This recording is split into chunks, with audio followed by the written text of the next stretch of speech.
일본 경제계를 중심으로 한국의 경제 성장이 사실상 끝났다는 피크 코리아론이 확산되고 있다고 윤영덕 더불어민주당 원내대변인이 지적했습니다. 13일 윤 원내대변인은 서면 브리핑에서 일본의 주요 언론은 우리나라의 경제 성장률을 낮게 전망하며 사실상 경제가 정점을 지났다고 평가하고 있다고 말하며 정부와 여당을 비판했습니다.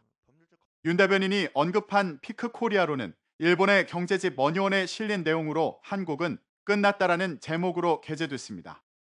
신문은 한국 언론은 중국 경제에 대해 피크 차이나라며 중국의 경제 발전이 내리막길로 접어들었다고 말하지만 한국은 다른 나라를 걱정할 때가 아니다라고 썼습니다. 이어서 한국경제신문조차 한국은 끝났다.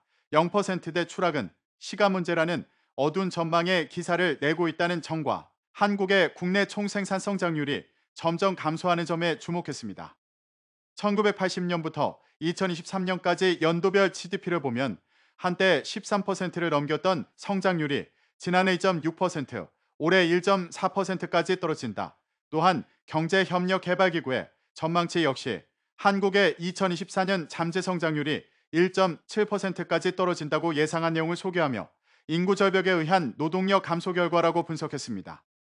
또한 골드만삭스 보고서를 근거로 한국의 G9 진입도 불가능할 것이라고 썼습니다.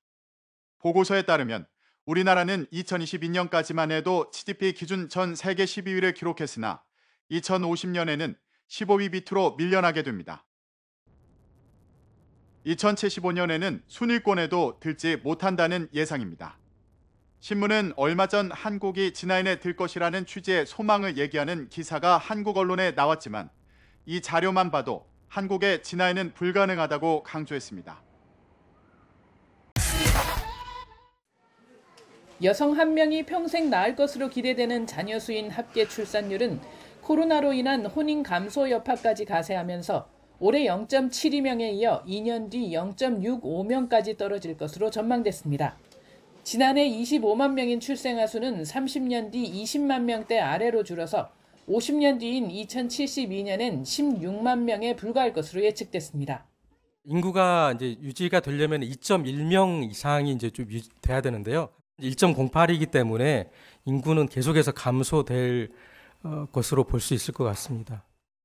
이에 따라 2020년 5,184만 명으로 정점을 찍은 우리나라 총인구는 20년 정도 뒤 4천만 명대로 떨어지고 50년 뒤 3,622만 명이 될 것으로 예측됐습니다. 올해보다 30%, 1,500만 명 줄어 1977년 수준입니다. 그렇게 되면 생산연령 인구가 1,658만 명으로 지난해의 45% 수준에 불과하게 됩니다. 이에 따라 현재 71%로 OECD 국가 중 가장 높은 생산연령 인구 비중은 가장 낮은 46% 수준이 될 것으로 보입니다. 반면에 고령 인구 비중은 48%로 급등해 OECD 가장 높은 수준이 되고 전체 인구를 나이 순서로 나열할 때 한가운데 있게 되는 사람의 나이를 뜻하는 중위 연령은 45세 정도에서 63.4세가 됩니다. 청년 인구가 450만 명으로 지금의 43% 수준으로 떨어지면서 생산연령 인구 100명이 부양해야 하는 인구는 118.5명으로 2.9배 늘게 됩니다. 이 같은 예측은 합계 출산율이 2026년부터 조금 상승하는 중간 수준 시나리오에 기반합니다. 통계청은 그래도 2090년 우리나라 인구가 2천만 명대로 감소할 것으로 전망했습니다. YTN 이승은입니다. 일본에서도 부모들이 자녀를 키우는 과정에서 교육비 부담을 크게 느끼고 있습니다. 東京お金がかかるので、一人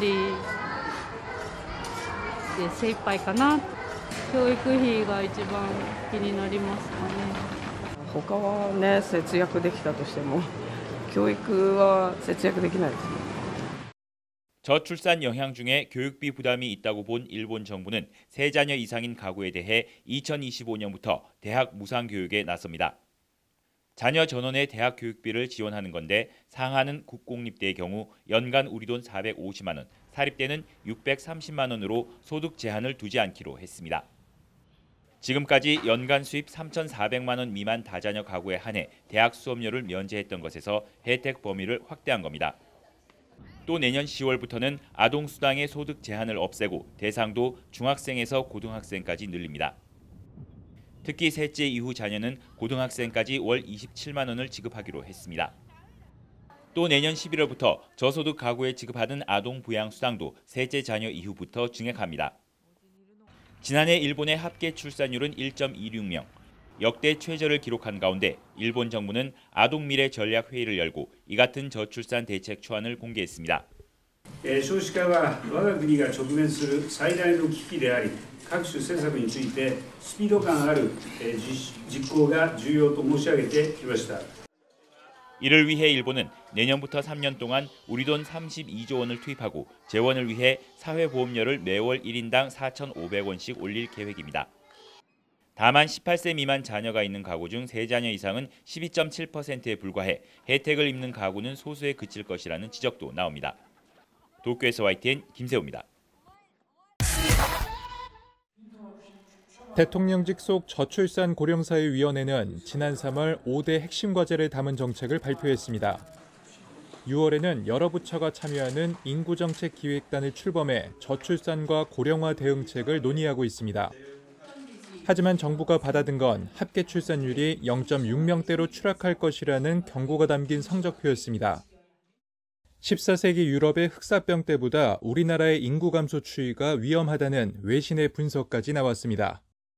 발등에 불이 떨어지자 인구정책 주무부처인 보건복지부는 상황을 엄중하게 보고 있다고 밝혔습니다. 0.65까지 떨어진다는 것은 우리 정책이 크게 잘못됐다는 그런 판단을 하게 되고 그거는 참 죄송하다는 그런 말씀을 드립니다. 정부는 우선 오는 2025년까지 계획을 담은 제4차 저출산 고령사회 기본계획을 내년 초 수정해 발표할 계획입니다. 저출산위원회에서는 양육 부담을 덜어주기 위한 방안에 주력할 것으로 보입니다. 육아휴직을 의무화하거나 육아휴직 급여를 인상하는 등 그간 거론된 방안도 긍정 검토할 것으로 보입니다. 육아휴직이나 육아근로시간 단축과 같은 일하면서 아이를 키울 수 있도록 하는데 지원하는 것이 여러 연구자들도 그것이 가장 가성비가 높다. 그래서 여기에 예산 투입이 집중돼야 된다라고 얘기를 하고 있고. 하지만 저출산 대책이 실제로 국민이 만족할 정도로 나오지 않는다는 지적도 높습니다. 이 때문에 일과 가정이 양립할 수 있도록 기업의 변화를 끌어내는 지원책도 고심하고 있습니다. 가족 친화 경영을 하는 것은 근로자의 삶의 질을 높이고 그리고 인재 확보한 중요한 전략이 될 수 있습니다. 또한 기업의 가치를 높이고 기업의 경쟁력을 제고할 뿐만 아니라 내년부터 새로 시행되는 저출산 정책만 해도 이미 20개에 육박하는 상황에서 정부가 약속한 특단의 대책에 실효성 있는 내용이 담길지 주목됩니다. YTN 조용성입니다. 한국의 노인 빈곤율이 경제협력개발기구 OECD 회원국 중에서 가장 높은 것으로 나타났습니다. OECD가 최근 공개한 보고서에 담긴 지난 2020년 기준 통계인데요. 한국의 66세 이상 노인 인구의 소득 빈곤율은 40.4%로 OECD에 가입한 38개국 중에서 1위입니다. 특히 노인 소득 빈곤율이 40%를 넘는 나라는 우리나라뿐으로 전체 회원국 평균 노인 빈곤율은 14.2%인데 우리의 경우에는 3배에 이릅니다.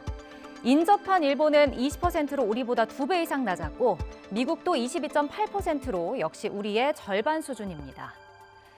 한국은 나이가 많아질수록 노인 빈곤율도 악화했는데 66세에서 75세 노인 빈곤율은 31.4%였지만 76세부터는 52%로 크게 높아집니다. 결국 76세부터는 노인 2명 중 1명, 즉 절반은 가난하다는 얘기입니다. 성별로 따져보면 여성이 남성보다 11%가량 빈곤율이 더 높았습니다. 여성이 남성보다 수명이 길고 소득 관련 연금이 적기 때문인 것으로 나타났습니다. 또 노인들의 가처분 소득은 대부분의 회원국에서 전체 인구보다 적은 것으로 나타났지만 한국은 유독 상황이 심각한 것으로 드러났는데요.